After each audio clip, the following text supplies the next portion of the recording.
Muhammad wa Rasuluh.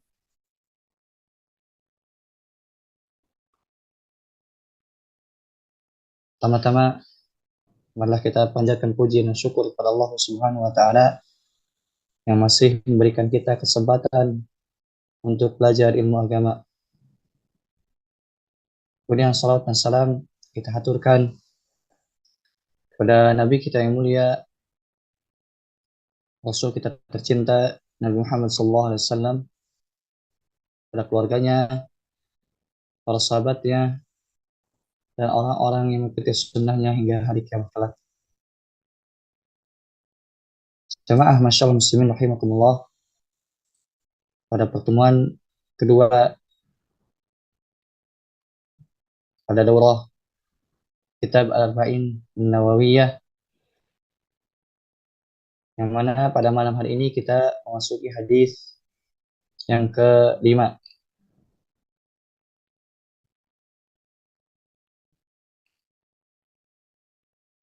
Baik, kita baca hadisnya.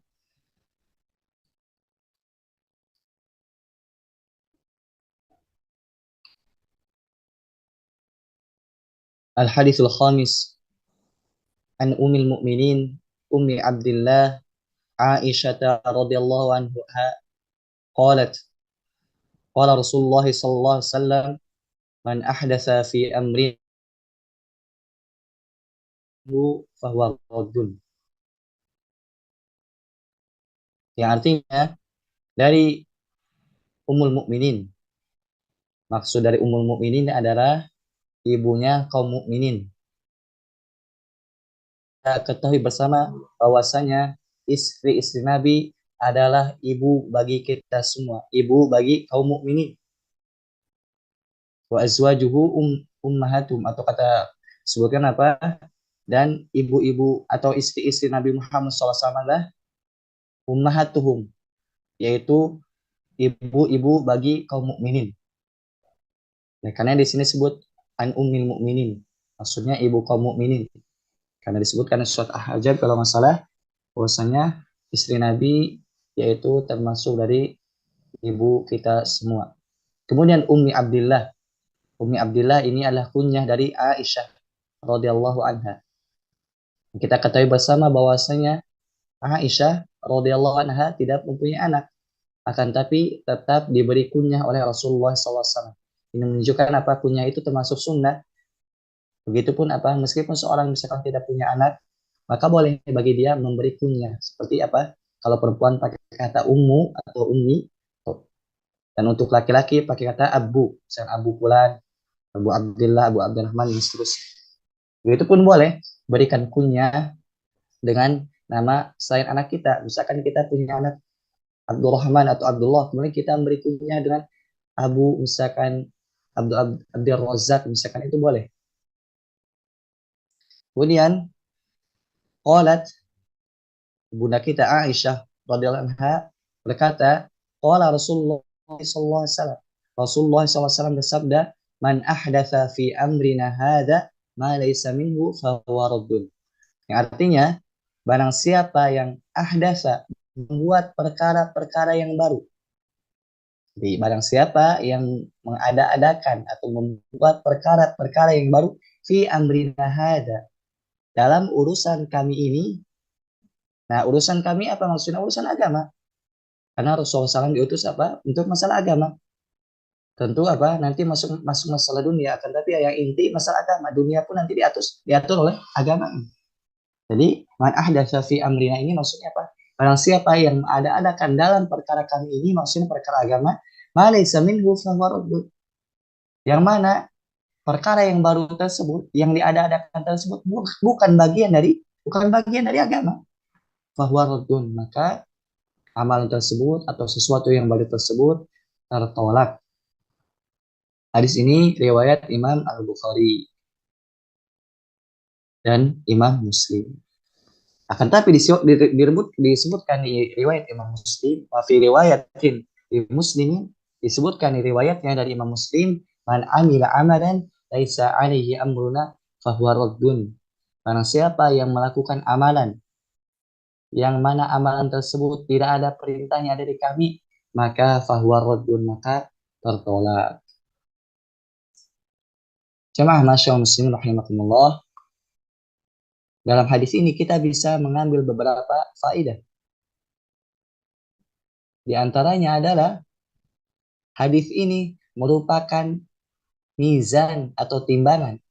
Al haditsu mizanun lil a'malil zahirah. Hadis ini termasuk timbangan dari amal zahir, amal yang nampak. Fala ta'ti bi amalin illa wafaqa syara'. Maka ketika kita misalkan ingin beramal yang zahir ini hendaknya apa? Atau apa namanya itu sepakat atau serupa atau beramal dengan sesuatu yang datang dari syariat kita. Tidak mengada-adakan perkara yang baru dalam agama. Ini apa? Hadis ini merupakan timbangan masalah yang zahir. Contoh misalkan masalah zahir apa dalam sholat. Dalam sholat misalkan ketika seorang gerakannya seperti apa takbirnya, kemudian bacaannya, rukunya, sujudnya, dan seterusnya, maka hendaknya apa? Dia itu menyerupai atau jangan menyerupai apa maksudnya? Sesuai dengan syariat. Syariat Nabi Muhammad SAW.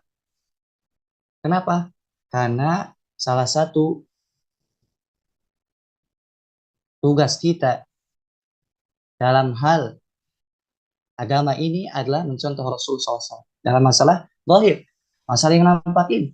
Karena misalkan ketika kita dalam masalah yang nampak, misalkan masalah sholat tadi, ternyata tidak sesuai dengan contoh Rasulullah SAW, maka fahuwa raddun, tertolak. Ya, anak ulangi bahwasanya hadis ini termasuk dari mizanul amali al-zahir, termasuk timbangan dari amal zahir kita yang nampak. Jika sesuai yang nampak dari amalan kita sesuai dengan sunnah Rasul, maka itu adalah yang terbaik. Jika milisi, maka tidak akan terima oleh Allah Subhanahu wa taala. Ini amal atau apa mizan, hadis mizan timbangan terkait amal zahir. Nah, di sana ada hadis yang terkait amal batin, timbangannya, yaitu tentang masalah niat.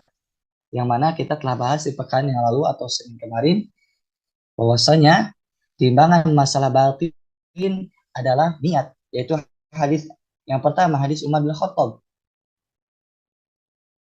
Innamal a'malu binniyat, sesungguhnya amal itu tergantung dari niat. Artinya apa? Hadis yang pertama itu timbangan zahir kita. Jika niat kita benar, niat kita ikhlas, maka itu adalah yang terbaik. Dan itu diterima oleh Allah Subhanahu wa taala. Dan sebaliknya ketika niat seseorang tidak benar, tidak ikhlas, maka Allah tidak akan menerima. Ini yang pertama. Jadi perhatikan ketika kita beramal, yang pertama tentunya masalah batin dulu. Hendaknya batin kita perbaiki, hendaknya kita ikhlas kepada Allah Subhanahu wa taala. Kemudian yang kedua, hendaknya amal zahir pun sesuai syariat, yaitu mencontoh Rasulullah SAW. Mesti dalam dua hal ini, dalam masalah ibadah ini mesti dua hal terpenuhi. Yang pertama, masalah zahir, yaitu masalah batin, yaitu hendaknya ikhlas. Kemudian yang kedua, masalah zahir, hendaknya sesuai dengan contoh Nabi Muhammad SAW. Oleh karenanya tidak salah para ulama atau sebagian ulama mengatakan apa?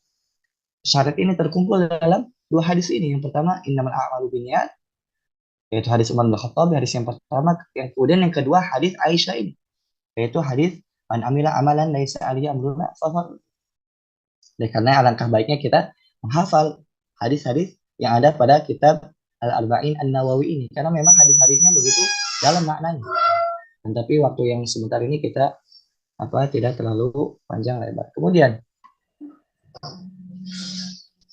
di antara faedah selanjutnya adalah hadis ini dengan tegas mengatakan tertolaknya amalan yang tidak sesuai dengan Rasul.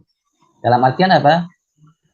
Ketika seorang misalkan seikhlas apapun dalam beramal, akan tapi ternyata tidak sesuai dengan contoh Rasul, maka akan tertolak amal tersebut. Ini di antara faedah. Jadi seikhlas apapun seseorang, ketika ternyata amalnya itu tidak sesuai dengan contoh Rasul, maka tidak akan diterima oleh Allah Subhanahu wa taala. Begitupun hadis ini menunjukkan apa? Haramnya berbuat bid'ah. Tidak boleh seorang berbuat bid'ah. Bid'ah itu apa?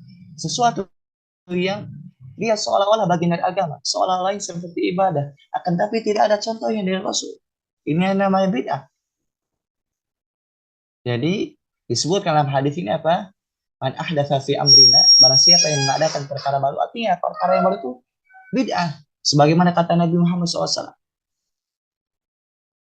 Kullu muhdatsatin bid'ah, kata Nabi Muhammad SAW. Setiap yang diada-adakan, tentunya dalam perkara agama, setiap yang diada-adakan adalah bid'ah. Itu kata Rasulullah SAW. Wa kullu bid'atin dhalalah, dan setiap bid'ah itu adalah kesesatan. Wa kullu dhalalatin finnar, dan setiap kesesatan tempatnya di neraka. Jadi dalam hadis yang disebutkan tadi, Rasulullah SAW dengan tegas mengatakan setiap bid'ah itu sesat. Tidak ada yang namanya bid'ah hasanah. Kenapa? Kalau misalkan ada bid'ah hasanah, nanti di sana ada kesesatan hasanah, dhalalah hasanah. Kenapa? Karena Rasul menyebutkan kullu bid'atin dhalalah. Setiap bid'ah itu sesat. Wa kullu dhalalatin finnar, dan setiap kesesatan tempatnya di neraka. Jadi kullu di sini mencakup semuanya. Kenapa? Karena Rasul menyebutkan setiap kesesatan tempatnya di neraka. Kalau misalkan kita katakan ada bid'ah hasanah, berarti ya ada juga apa? Kesesatan hasanah atau dhalalah hasan. Begitupun nanti ada apa? Ada misalkan sebagian, kalau kita katakan sebagian bid'ah itu apa? Baik, berarti nanti juga apa? Ada sebagian yang dhalalah itu atau kesesatan itu baik. Tidak seperti itu. Dengan jelas mengatakan Rasul setiap bid'ah itu adalah sesat. Meskipun mungkin sebagian ulama ada yang mengatakan bid'ah hasanah. Kita katakan apa? Yang mengatakan seluruh bid'ah itu sesat adalah Rasul SAW. Maka ucapan Rasul lebih berhak untuk kita ikuti daripada ucapan ulama. Kenapa? Karena kata Imam Malik rahimallahu taala, kullun yu'khadu wa yutraku min qawlihi illa sahibah hadal qabr. Kata Imam Malik, setiap ucapan seorang itu bisa diambil, bisa ditolak. Di siapapun orangnya selain Nabi, bisa ucapannya itu bisa diterima, bisa ditolak. Kalau Nabi itu mesti diterima. Kenapa? Karena wama yantiqu anil hawa in huwa illa wahyu. Karena Nabi Muhammad itu apa? Ketika berbicara bukan dengan hawa nafsunya, akan tapi wahyu yang diwahyukan kepada beliau sallallahu alaihi wasallam.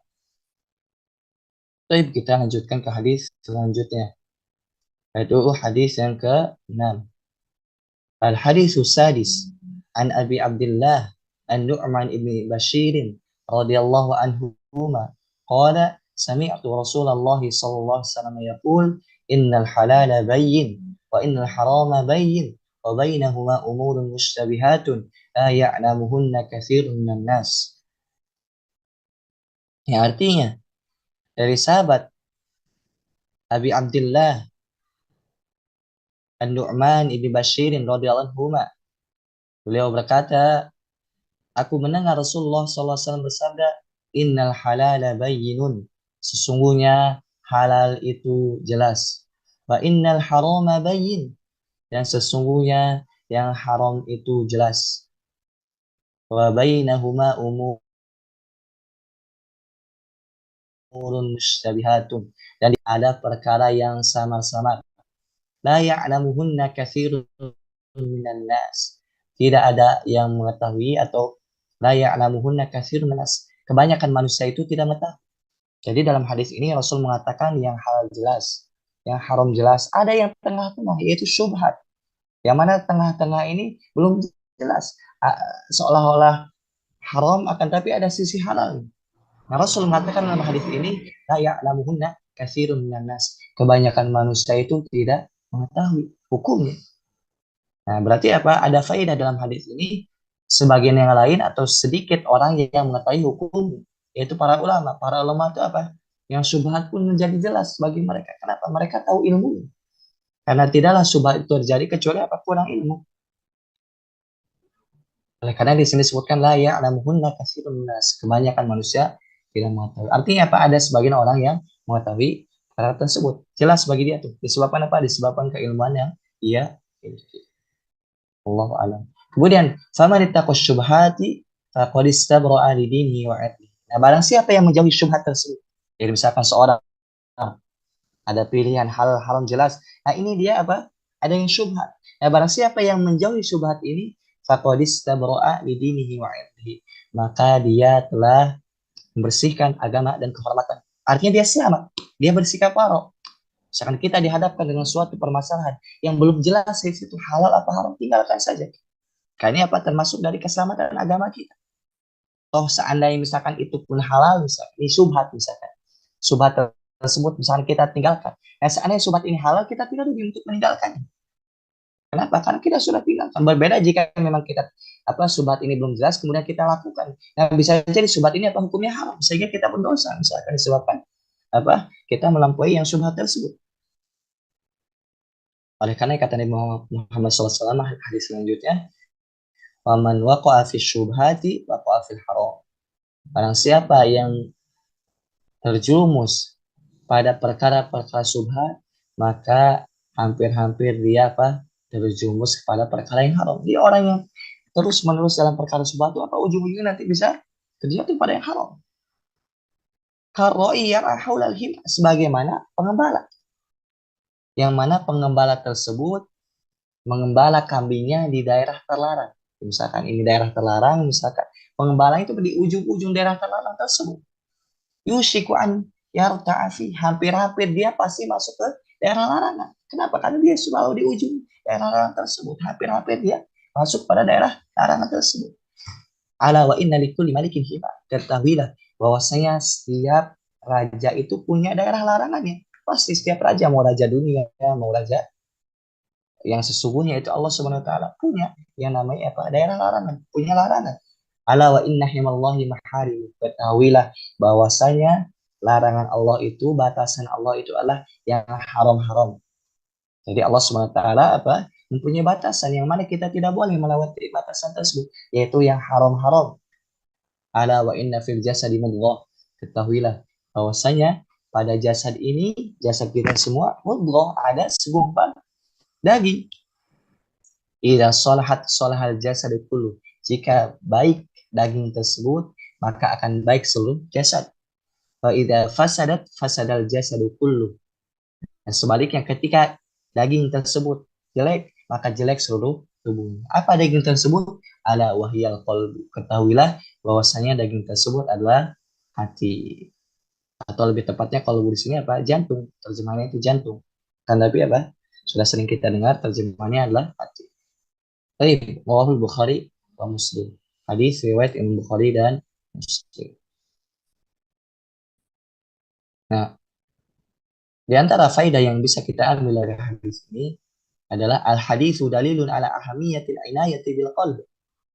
Hadis ini termasuk dalil yang sangat kuat supaya kita memperhatikan hati kita. Kenapa? Ketika hati ini baik, maka seluruh anggota akan baik. Seluruh anggota tubuh akan baik. Ibaratkan Ibaratkan hati ini raja. Ketika rajanya baik, rakyatnya pun dipimpin akan baik.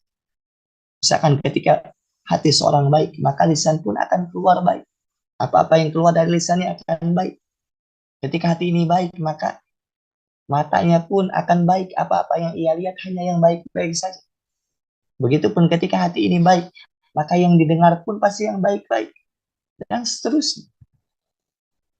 Ketika hati baik, maka seluruh anggota tubuh akan baik. Sebaliknya, ketika hati seseorang jelek, maka ucapan yang keluar pun pasti jelek. Gibah, namimah, adu domba, dan seterusnya.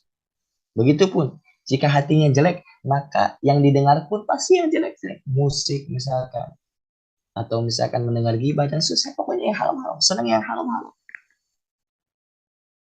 Begitupun, matanya misalkan kalau hatinya jelek, mata itu jelalatan pengen lihat yang haram-haram, yang bukan lawan, yang bukan mahramnya, atau yang dia pengen memandangnya, misalkan ini menunjukkan hatinya kotor. Seandainya hatinya bersih, akan akan terjaga pandangan, akan terjaga pendengarannya, akan terjaga lisannya, dan terus seterusnya. Maka ini hendaknya kita memperhatikan masalah ini. Kalau misalnya kita masih suka keluar kata-kata kotor misalkan, itu menunjukkan hati kita belum bersih. Begitupun kalau misalkan mata ini suka jelalatan misalkan, ini menunjukkan hati kita belum bersih. Nah, disebutkan dalam hadis ini, jika hati kita bersih, jika hati kita baik, maka akan baik seluruh anggota tubuh kita.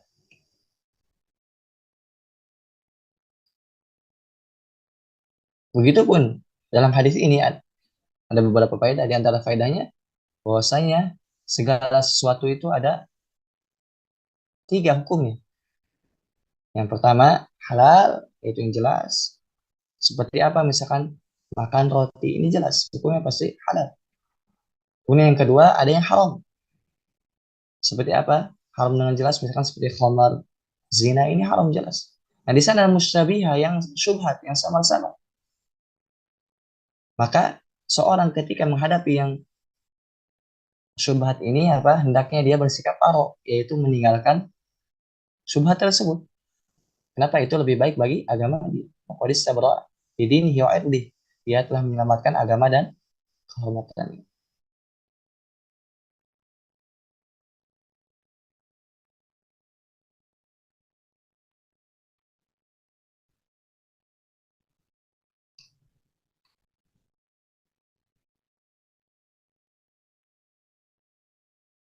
Dalam hadis ini juga kita bisa mengambil bahwasanya hendaknya kita lebih memperhatikan masalah hati kita.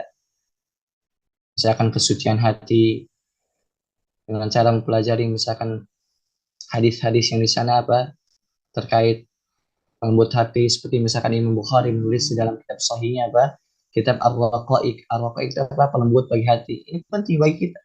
Kenapa? Ketika hati ini baik, maka seluruh anggota tubuh akan baik. Jadi jangan sampai perhatian utama kita hanya masalah zahir. Masalah zahir memang penting. Akan tapi yang lebih penting adalah hati kita. Bagaimana kita bisa menata hati kita? Bagaimana kita bisa ikhlas karena Allah? Bagaimana kita bisa apa? Tidak meremehkan orang lain, tidak sombong. Kan bisa jadi seorang misalkan apa? Zahirnya misalkan dia seolah-olah baik akan tapi dalam hatinya ada kibar misalkan. Ada sikap meremehkan orang lain, ini termasuk dari penyakit hati. Yang mana penyakit hati ini apa? Efeknya itu lebih besar. Tidaklah iblis itu dikeluarkan dari surga kecuali penyakit hati disebabkan hasad, disebabkan takabur, sombong. Ketika disuruh sujud, dia enggak. Kenapa? Adam diciptakan dari tanah, sedangkan dia diciptakan dari hati. Dia sombong, enggak mau. Begitu pun dia hasad. Oleh karenanya apa? Nanti kita perbaiki atau perhatikan masalah hati kita. Dan masalah hati ini masalah yang besar. Hendaknya kita berusaha untuk memperbaikinya dan diiringi dengan doa. Jadi jangan lupa diiringi dengan doa. Salah satu doanya adalah Allahumma ati nafsi taqwa. Allah berikan kepada jiwa kami ini ketakwaan. Begitupun Allahumma inni as'aluka fi'lal khairat. Ya Allah, aku meminta kepadamu perbuatan yang baik, watarkal munkarat, dan meninggalkan perbuatan yang buruk. Kemudian Allahumma hdini li ahsani akhlak. Allah berikanlah aku kepada akhlak yang mulia. Dan seterusnya dari doa-doa. Hendaknya apa? Berdoa dengan doa tersebut. InsyaAllah ta'ala dengan sebab doa tersebut. Kemudian kita berusaha untuk membersihkan hati kita. Maka biidznillah ta'ala sedikit demi sedikit apa kotoran-kotoran hati kita akan bersih biidznillah ta'ala. Dan ketahuilah bahwasanya kotoran hati itu ada dua. Pertama kotoran syubhat, yang kedua kotoran syahwat. Nah, bagaimana kita bisa selamat dari kotoran dua tersebut? Syubhat apa? Ya, syubhat itu seperti misalkan yang dapat mengotori hati seperti apa? Dengarkan kajian-kajian atau sesuatu yang dapat merusak ilmu kita, misalkan dari kalangan ahlu bid'ah dan seterusnya. Kenapa? Karena syubhat ini merusak pemikiran, merusak pemahaman. Ketika hati ini terpenuhi dengan syubhat yang artian pemahaman salah terhadap agama, maka hati ini akan kotor. Yang halal akan menjadi haram, yang haram akan menjadi halal, yang sunnah jadi bid'ah, yang tauhid jadi syirik, syirik jadi tauhid, sunnah jadi bid'ah, bid'ah jadi sunnah, dan seterusnya kita saksikan. Begitupun kita bersihkan hati kita dari yang namanya syahwat, dari senang untuk dipuji, senang untuk disanjung, dan seterusnya. Karenanya penting bagi kita untuk memperhatikan masalah hati kita. Kemudian kita lanjutkan pada hadis selanjutnya, yaitu hadis yang ke-7. Al-hadithu sabi' an Abi Ruqayyah Tamim bin Aus ad-Dari radhiyallahu anhu anna Nabiy sallallahu alaihi wasallam qala ad-dinu an-nasiha. Qulna liman? Qala lillahi wa li kitabihi wa li rasulihi wa li a'immatil muslimin wa 'ammatihim. Rawahu Muslim. Yang artinya dari sahabat Abi Ruqayyah, kunyahnya Abu Ruqayyah, Tamim bin Aus ad-Dari, Tamim ibni Aus Ad-Dari. An-Nabi sallallahu alaihi wasallam qala, bahwasanya Nabi SAW bersabda, ad-dinun nasiha, agama ini adalah nasihat. Perhatikan hadis yang mulia ini. Nabi SAW mengatakan ad-dinun nasiha, agama ini adalah nasihat. Nabi SAW seolah-olah mengatakan agama ini seluruhnya nasihat. Seolah-olah mengatakan seperti itu. Kenapa? Karena pentingnya nasihat dalam agama kita. Seperti misalkan Nabi SAW bersabda, al-hajju arafah. Haji itu apa? Wukuf di Arafah. Nah, sedangkan kita ketahui bahwasanya haji itu bukan hanya wukuf di Arafah, akan tapi intinya adalah wukuf di Arafah. Nah, begitupun agama ini, ad-din nasihat, agama ini apa? Seolah-olah pertama seolah-olah mengatakan agama ini seluruhnya nasihat. Kemudian yang kedua, apa? Seolah-olah mengatakan inti dari agama adalah nasihat. Kenapa? Sebagaimana sabda Nabi tadi SAW, al-hajju Arafah, haji itu adalah Arafah. Begitu pun ini, ad-din nasihat, agama itu adalah nasihat. Seolah-olah mengatakan inti dari agama adalah nasihat. Seperti itu. Allah alam. Kemudian kulna, kata para sahabat, kulna, kami berkata, liman, untuk siapa ya Rasulullah nasihat tersebut? Qala lillah. Nasihat tersebut untuk Allah. Maksudnya apa? Nasihat untuk Allah artinya apa? Yaitu kita dengan cara penasihat kepada Allah itu apa? Maksudnya bukan kita menasihat Allah, tidak. Akan tapi para ulama menjelaskan apa? Maksudnya itu nasihat kepada Allah itu yaitu kita dengan cara beriman kepada Allah Subhanahu wa taala, menjalankan apa yang Allah perintahkan, beribadahnya kepada Allah Subhanahu wa taala, menjauhi apa yang Allah larang, membenarkan apa yang Allah perintahkan. Jadi ini. Jadi lillah itu nasihat untuk Allah itu maksudnya apa? Itu kita beribadah hanya kepada Allah, kemudian menjalankan ketaatan kepadanya, menjauhi maksiat. Kemudian jika Allah memberitakan suatu kabar, maka kita meyakini. Ini nasihat untuk Allah. Kemudian wali kitabihi, nasihat untuk kitabnya. Itu dengan cara apa? Yaitu dengan cara kita beriman dengan kitab-kitab yang Allah turunkan. Kita pun meyakini apa? Al-Quran itu apa? Kitab terakhir yang Allah turunkan. Al-Quran adalah kalamullah, bukan kalam makhluk. Begitupun apa kita membaca Al-Quran, kemudian mentadabburinya, kemudian mengamalkannya ini. Jadi ini apa nasihat kepada kitab Allah SWT. Kita mempelajarinya, beriman kepadanya, kemudian kita membacanya, mentadabburinya, memahaminya, kemudian mempraktekannya dalam kehidupan sehari-hari. Ini juga penting bagi kita bahwasanya Al-Quran itu, kitab Allah itu apa bukan hanya sekedar dibaca. Betul, membaca Al-Quran, membaca kitab Allah Subhanahu wa taala mendapatkan pahala yang besar. Sampai pun tidak paham maknanya, betul dapat pahala jika ikhlaskan Allah Subhanahu wa taala. Karena Nabi mengatakan, "Man qara'a harfan fi kitabillah falahu hasanah." Barang siapa yang membaca satu huruf di dalam Al-Quran, maka bagi dia satu kebaikan. Wal hasanatu bi asyri amsalih. Dan satu kebaikan itu dikali dengan 10 kali lipat. Artinya apa? Ketika seorang membaca satu huruf saja, maka bagi dia 10 kebaikan minimalnya. Wala aqulu alif lam mim harfun. Aku tidak katakan alif lam mim itu satu huruf. Walakin alif harfun. Akan tapi alif satu huruf, lam satu huruf, mim satu huruf. Nah, seandainya seorang misalkan baca alif lam mim, dia minimalnya dapat 30 kebaikan. Nah, hadis ini ada isyarat apa? Seorang membaca Al-Quran, meskipun tidak paham misalkan maknanya, dia tetap dapat pahala. Sebagaimana seorang misalkan membaca alif lam mim, dia tidak paham maknanya, dia tetap dapat pahala. Akan tapi apa? Yang lebih baik dari itu apa? Dari sekarang membaca adalah memahami yang mentadabburinya, kemudian mengamalkannya dalam kehidupan sehari-hari. Karena ketahuilah bahwasanya tugas utama atau tujuan utama diturunkannya Al-Quran adalah untuk diamalkan. Yadabbaru ayatihi wa liyatadzakkar ulul albab. Di Al-Quran diturunkan itu apa ditadabbur, supaya kita bisa mengambil pelajaran, kemudian kita mengamalkan dalam kehidupan sehari-hari. Kemudian wali rasulihi, kemudian nasihat juga untuk rasulnya. Maksudnya apa nasihat untuk rasulnya? Yaitu dengan cara beriman kepada Rasul kita Nabi Muhammad SAW. Kemudian membenarkannya. Kemudian jika memerintahkan maka kita taati. Kemudian kita tidak beribadah kecuali dengan cara yang diajarkan oleh Rasul SAW. Kita pun apa menjauhi apa yang beliau larang. Ini.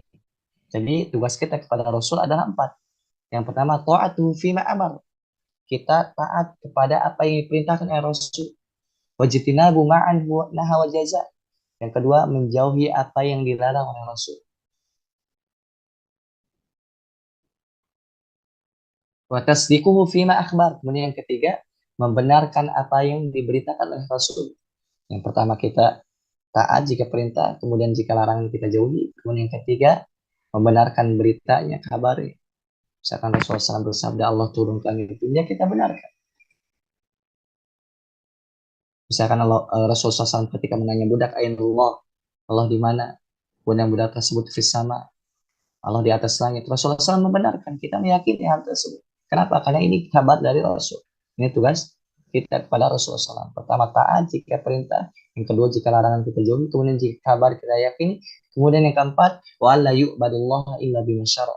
Kemudian kita tidak beribadah kecuali melalui pelantara atau melalui tata cara Rasulullah SAW. Ulangi, yang keempat adalah kita tidak beribadah kepada Allah kecuali melalui kecuali apa, dengan tata cara yang diajarkan oleh Rasul Shallallahu Alaihi Wasallam. Kemudian wali a'immatil muslimin wa amatihim. Kemudian yang terakhir, nasihat kepada imam kaum muslimin, pemimpin kaum muslimin dan rakyatnya atau seluruh kaum muslimin.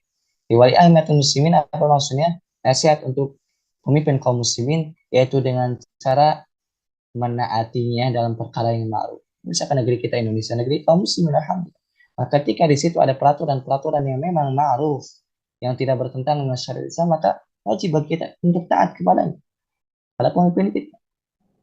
Adapun misalkan dalam masalah maksiat, maka kita tidak menaati mereka. La ta'ata fi khalqin atau fi makhluqin fi maksiatillah. Tidak ada ketaatan kepada makhluk jika hal itu adalah kemaksiatan. Innamat ta'atu fil ma'ruf. Sesungguhnya taat itu hanya dalam perkara yang ma'ruf saja, yang baik-baik saja. Adapun perkara yang jelek maka kita tidak. Ini sikap kita kepada pemimpin kaum muslim. Begitupun apa? Adamul khuruj alaihim, tidak memberontak, tidak mencela, tidak memberontak. Seperti orang-orang Khawarij, mereka apa senangnya berontak kepada penguasa. Ini tidak boleh. Itu bukan termasuk dari bentuk nasihat kita kepada pemimpin. Jadi seorang misalkan ketika dia memberontak pada pemimpin atau mencela pemimpin, ini bukan bentuk nasihat. Justru apa? Menyelisih agama kita. Karena agama kita apa? Ketika ada nasihat untuk kaum penguasa, maka hendaknya apa? Kata Nabi SAW, nasihati dengan dua di sampingnya, tidak apa dengan terang-terangan. Kemudian ba'amatihim. Kemudian agama juga adalah termasuk dari nasihat kepada kaum muslimin secara umum, yaitu dengan cara apa? Yaitu mengajari mereka beramal ma'ruf nahi mungkar kepada mereka, serta apa? Memberikan kebaikan kepada mereka, serta tidak memberikan keburukan kepada mereka. Lihatlah jamaah masyaallah muslimin rahimahullah, pada satu hadis ini saja sudah mencakup agama seluruhnya. Dari nasihat kepada Allah, kitabnya, rasulnya, kemudian pemimpin kaum muslimin, kemudian seluruh kaum muslimin. Nah, seandainya satu hadis ini aja kita amalkan, kita termasuk dari orang yang bahagia. Karenanya begitu pentingnya hadis-hadis yang ada dalam kitab ini. Satu hadis saja begitu dalam maknanya.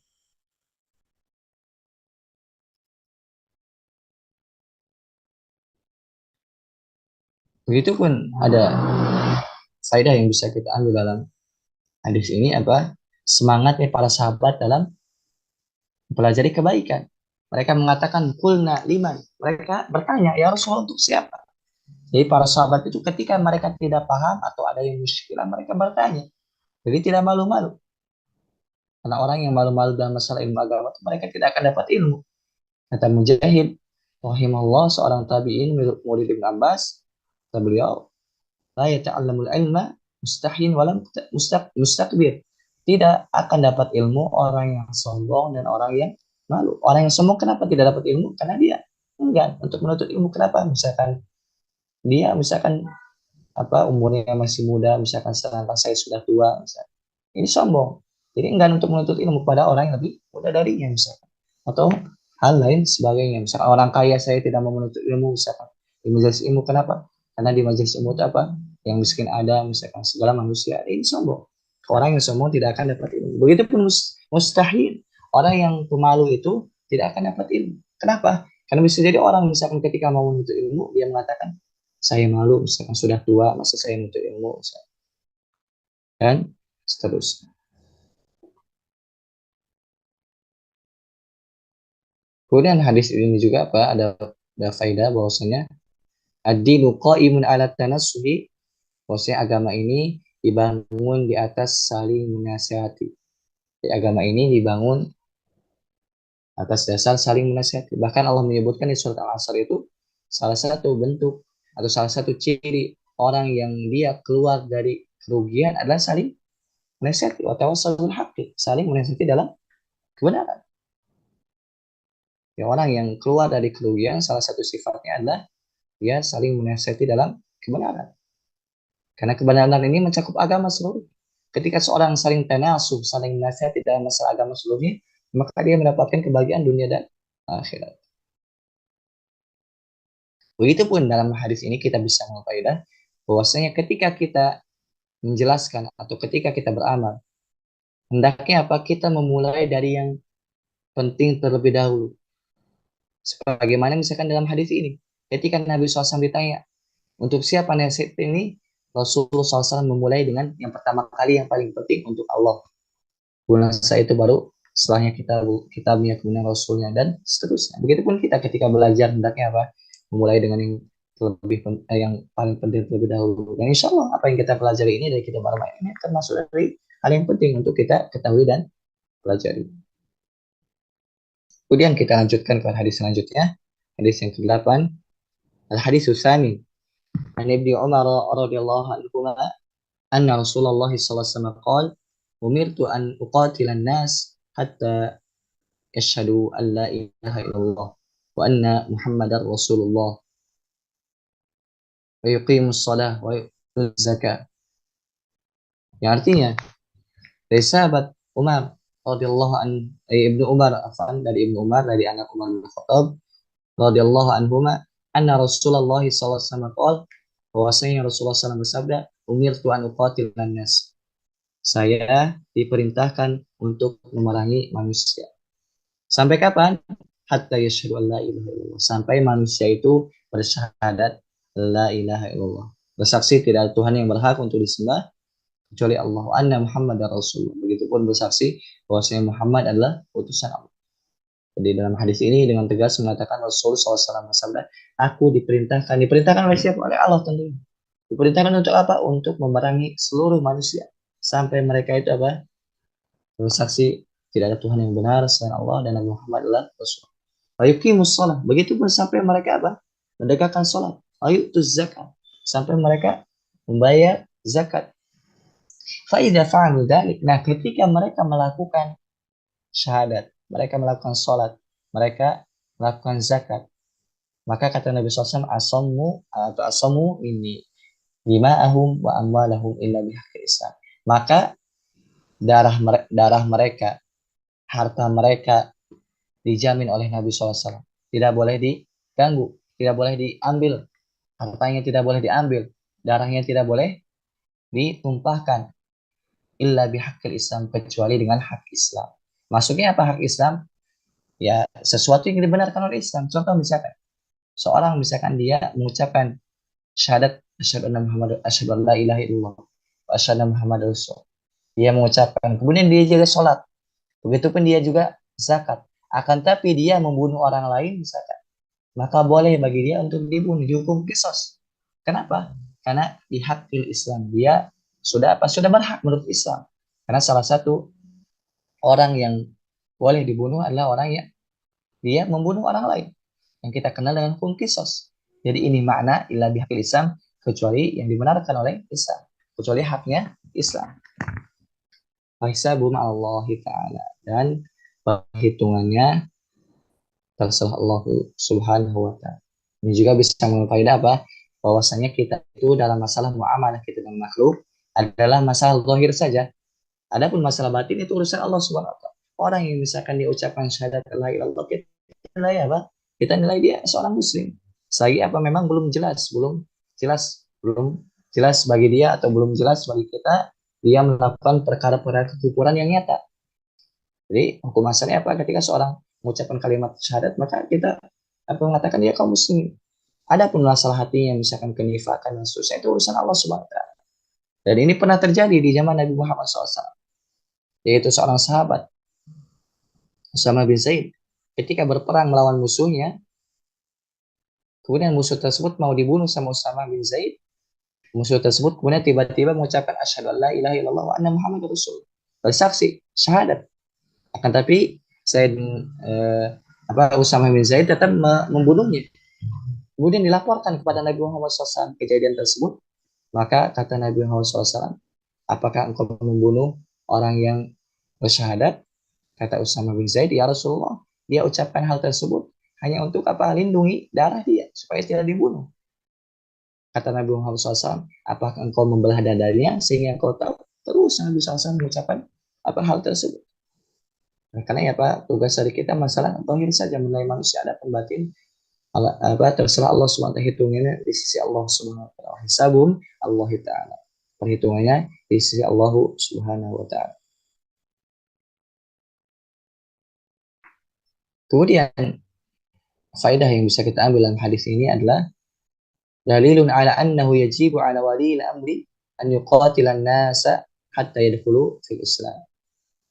Wajib bagi pemimpin kaum muslimin, orang yang dia punya wewenang kepemimpinan, untuk memerangi manusia sampai mereka masuk Islam. Jadi wajib bagi pemimpin yang memang dia punya wewenang dalam hal pemerintahan, wajib memerangi manusia sampai mereka itu masuk Islam. Kenapa? Karena salah satu akidah Ahlussunnah wal Jamaah bahwasanya kita tidak berperang kecuali di bawah pemimpin kaum muslimin. Jadi kita tidak boleh berperang kecuali di bawah pemimpin kaum muslimin.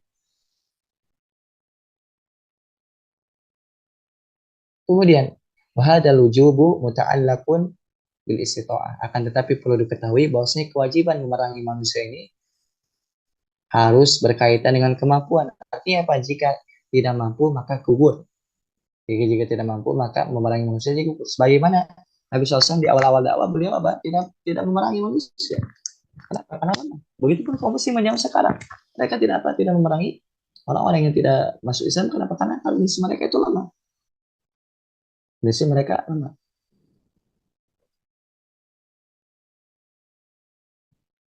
Kemudian hadis ini juga apa? Termasuk wahadil hadisu min adillati fardhiyatil jihad fi sabilillah. Hadis ini termasuk dari fardunya atau wajibnya jihad di jalan Allah Subhanahu wa taala. Begitupun faedah dari hadis ini, wajibnya wujubu syahadataini wa iqamatus shalah wa ita'iz zakat. Wajibnya syahadatain, yaitu dua kalimat syahadat, wa iqamatus shalah wa iqamatus shalah. Begitupun wajib menegakkan salat. Bagi laki-laki wajib di masjid kecuali ada uzur seperti sakit, misalkan safar dan seterusnya, hujan misalkan. Ini apa? Boleh bagi laki-laki salat di rumah jika memang ada uzur. Adapun untuk perempuan maka afdolnya di rumah. Fa'itaiz zakah, begitu wajib bagi orang yang mampu menunaikan zakat jika memang sudah berlalu 1 tahun dan sudah nisab untuk emas 85 gram dan untuk perak 595 gram. Kemudian wa anna man ata bihadza faqad hafadha damahu. Barang siapa faqad hafidha damahu. Barang siapa yang telah melaksanakan syahadat dulu, kemudian dia sholat, kemudian zakat, maka hartanya itu, kemudian darah itu terjamin, dijaga oleh Allah SWT, dijaga oleh pemimpin kaum muslimin. Kaum muslimin tidak boleh mengambil hartanya, tidak boleh menjatuhkan darahnya. Kecuali illa bihaqil Islam, kecuali memang digunakan oleh ajaran Islam. Kemudian faedah yang bisa kita ambil dari hadis ini adalah sabul khalqi 'ala Allah Ta'ala wa da'i 'alaihi tabligh. Hisab, perhitungan hanyalah di sisi Allah Subhanahu wa taala. Adapun seorang dai, maka tugasnya hanya menyampaikan. Kita misalkan seorang yang berdakwah di jalan Allah Subhanahu wa taala, tugasnya hanyalah menyampaikan. Adapun misalkan masalah hisab, masalah perhitungan itu di sisi Allah Subhanahu wa taala. Kita tidak diberikan tugas untuk menghisab manusia, tidak. Kita hanya ditugaskan untuk menyampaikan agama yang mulia ini. Adapun hisabnya, hitungannya di sisi Allah Subhanahu wa taala.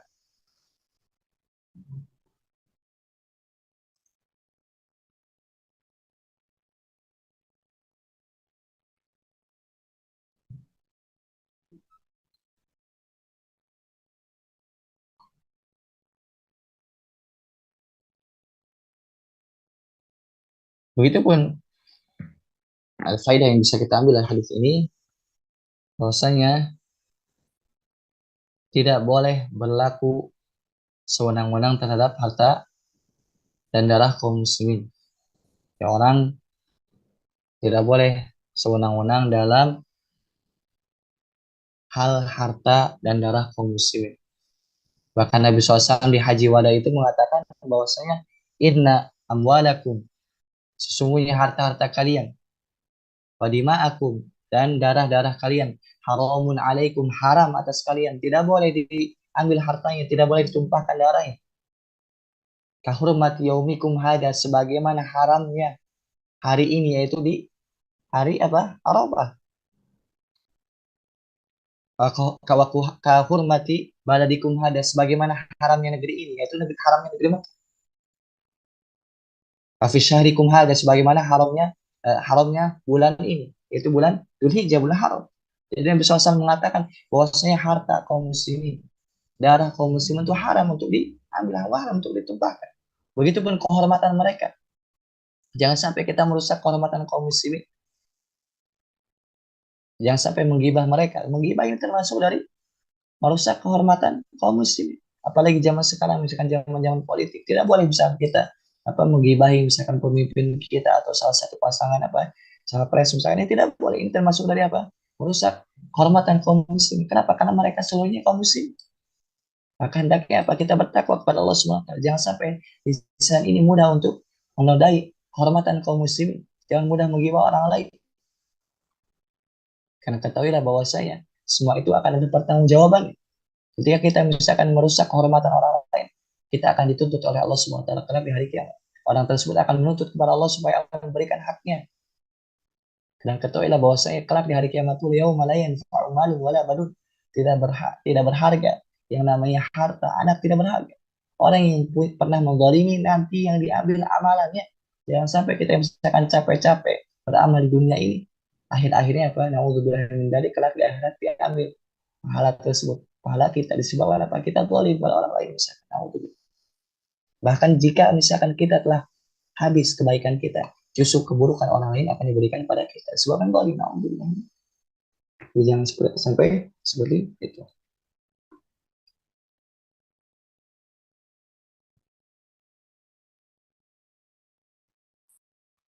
Kemudian kita lanjutkan hadis selanjutnya, hadis ke 9. Al-hadis tasi' an Abi Hurairah radhiyallahu anhu, atau Abi Hurairah Abdurrahman bin Sakhr, dari sahabat yang mulia Abu Hurairah. Abu Hurairah ini termasuk sahabat yang paling banyak meriwayatkan hadis.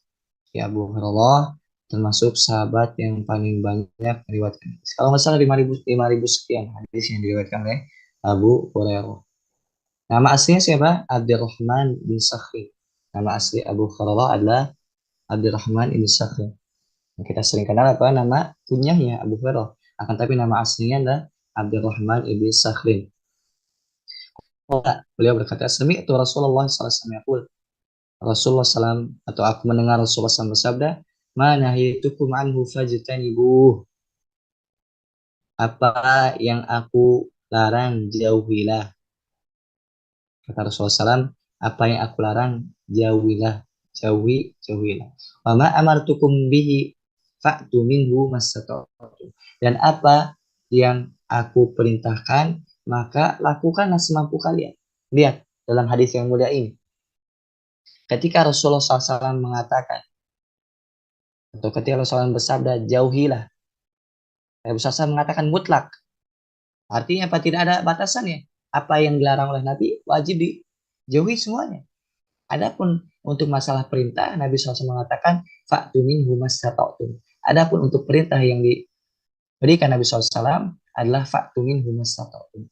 Lakukan semampu kalian. Lakukan semampu kalian. Artinya apa?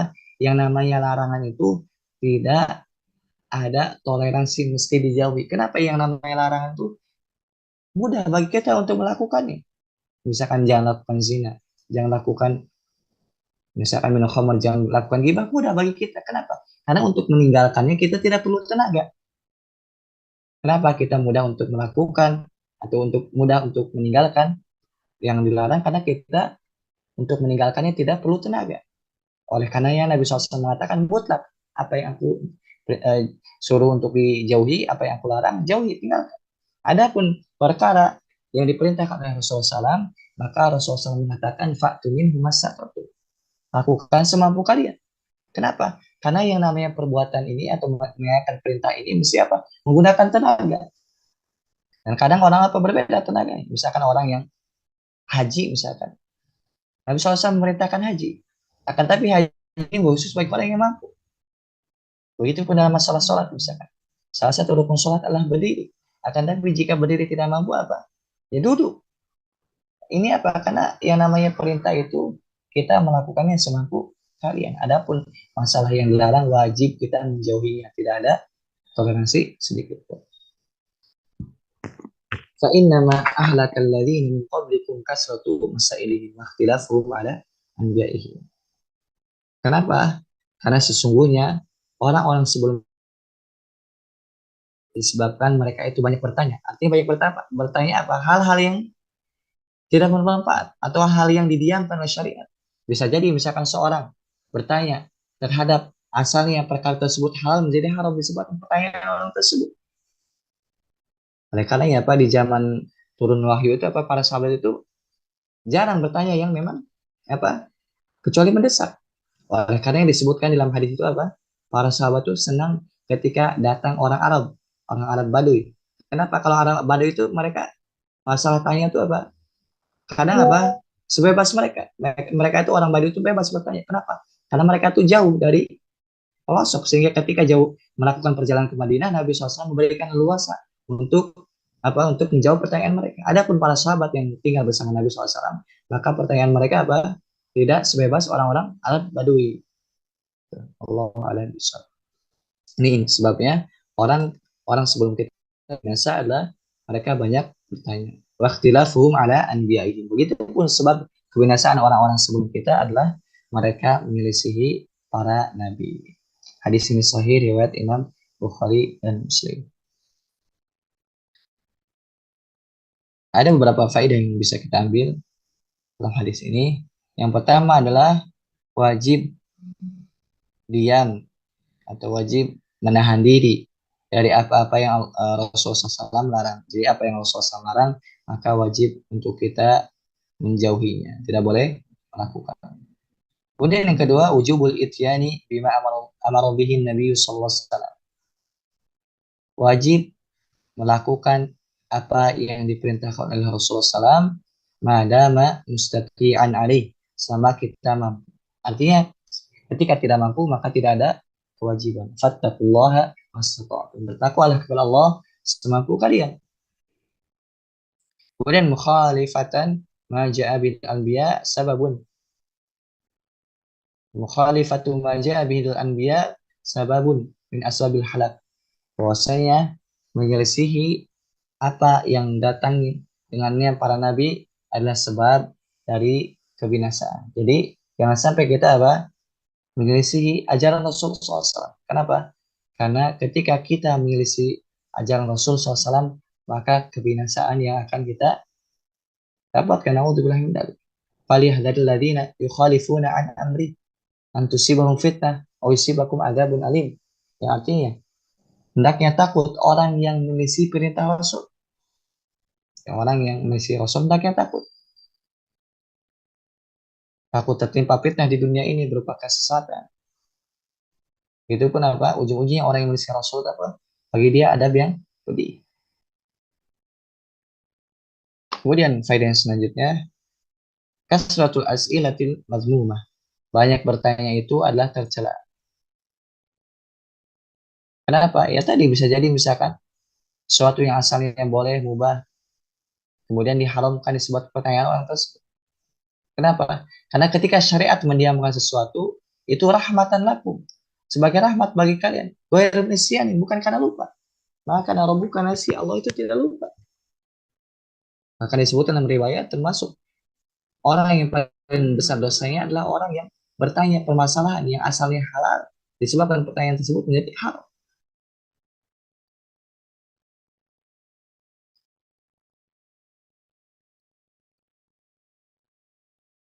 Dalam hadis ini juga kita bisa mengfaedah bahwasanya ada kaidah fiqhiyah, kaidah fikih yang bisa diambil dari hadis ini bahwasanya al aslu fin nahyi at-tahrim. Malam ya'ti sharifun, artinya hukum asal dari larangan adalah haram. Jadi ketika Rasulullah SAW mengatakan larangan itu hukum asalnya haram. Malam ya'ti sharifun, kecuali datang yang memalingkan. Jadi kalau misalkan hukum asalnya ketika Rasulullah SAW mengatakan atau melarang sesuatu maka itu haram hukum asalnya. Kecuali nanti ada dalil yang memalingkan jadi makruh misalnya. Hukum asalnya apa? Ketika Rasulullah SAW melarang atau Allah melarang maka hukum asalnya itu adalah haram. Contoh misalkan wala taqrabuz zina, janganlah kalian mendekati zina. Maka apa-apa yang dapat mengantarkan kepada zina hukumnya haram. Kenapa di sini adalah wala taqrabu, jangan dekati. Ini adalah larangan. Perintah apa untuk menjauhi.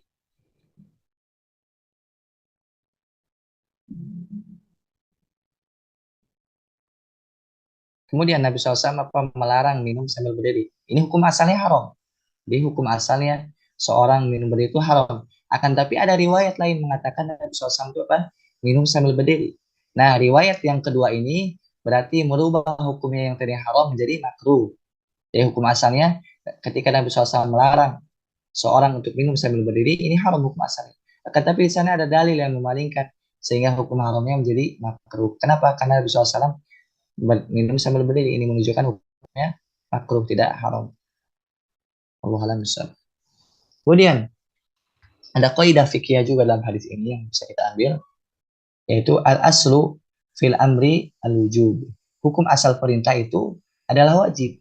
Malam yati sorifun. Hukum asal dari perintah adalah wajib. Kecuali jika memang ada datang dalil yang memalingkan. Yang asalnya wajib dari sunnah. Kenapa? Karena ada dalil yang memalingkan. Akan tapi hukum asalnya adalah wajib. Contoh misalkan aqimus sholat. Ini ada perintah. Aqimus sholat. Tegakkanlah sholat. Ini menunjukkan apa? Hukum sholat adalah wajib. Kenapa? Di sini ada perintah. Jadi anak ulangi. Bahwasanya dalam hadis ini kita bisa mengambil kaidah fikhiyah. Yang pertama, hukum asal dari larangan adalah haram. Kemudian yang kedua, hukum asal dari perintah adalah wajib. Kecuali nanti ada dalil yang memalingkan. Artinya hukum asalnya apa? Adalah wajib jika perintah dan hukum asalnya haram jika itu larangan. Contoh misalkan dalam masalah perintah tadi, aqimus shalah, ini perintah untuk menegakkan sholat. Jadi ini apa? Menegakkan sholat adalah wajib. Contoh lain misalkan yang tadinya wajib berubah menjadi sunnah atau hukumnya apa? Sunnah, yaitu sutra. Sutra itu apa? Pembatas ketika orang sholat. Hukum asalnya apa? Dia wajib. Kenapa? Itu perintah Rasulullah SAW. Akan tapi di sana ada dalil yang memalingkan. Yaitu apa? Rasulullah SAW pernah sholat tanpa sutra. Nah, ini menunjukkan sutra itu hukumnya bukan wajib, akan tapi sunnah. Kenapa? Buktinya Rasulullah SAW pernah sholat tidak pakai sutra. Meskipun apa? Hadisnya memerintahkan. Ini hadis memerintahkan hukum asalnya wajib. Akan tapi ada hadis di sana yang memalingkan sehingga makna wajib tersebut berubah jadi istihbab atau sunnah. Begitu faedah yang bisa kita ambil dari hadis ini adalah yang namanya kewajiban itu gugur dengan lemah. Contoh misalkan kita wajib sholat itu berdiri. Nah, ketika kita lemah, misalkan tidak mampu untuk berdiri, maka wajib bagi kita atau boleh bagi kita untuk tidak berdiri. Kenapa Allah berfirman, "Fattaqullaha mastata'tum." Bertakwalah Allah semampu kalian. Akan tapi dalam masalah apa? Yang ya masalah ini apa? Tentu dilihat kalau benar-benar tidak mampu ya kita gugur. Tapi kalau masih mampu apa? Tetap harus berdiri. Allah alam bisa. Mungkin sekian dari pertemuan kedua kita. Kalau misalkan kurang jelas atau istifsar perlu pendalaman atau ada pertanyaan maka bisa didiskusikan di grup diskusi. Jangan sungkan untuk menanyakan atau apa, misalkan ada teguran dan seterusnya, maka boleh disampaikan, atau saran dan masukan boleh disampaikan. Allah alam bisawab. Maka di akhir perjumpaan kita ini, di majelis kita ini, kita berdoa kepada Allah Subhanahu wa taala, mudah-mudahan Allah Subhanahu wa taala memberikan manfaat terhadap apa yang kita pelajari. Allah manfa'na bima 'allamtana wa 'allimna ma yanfa'una wa zidna ilman ya rabbal alamin. Subhanakallahumma bihamdika asyhadu an la ilaha illa anta astaghfiruka wa atubu ilaik. Assalamualaikum warahmatullahi wabarakatuh.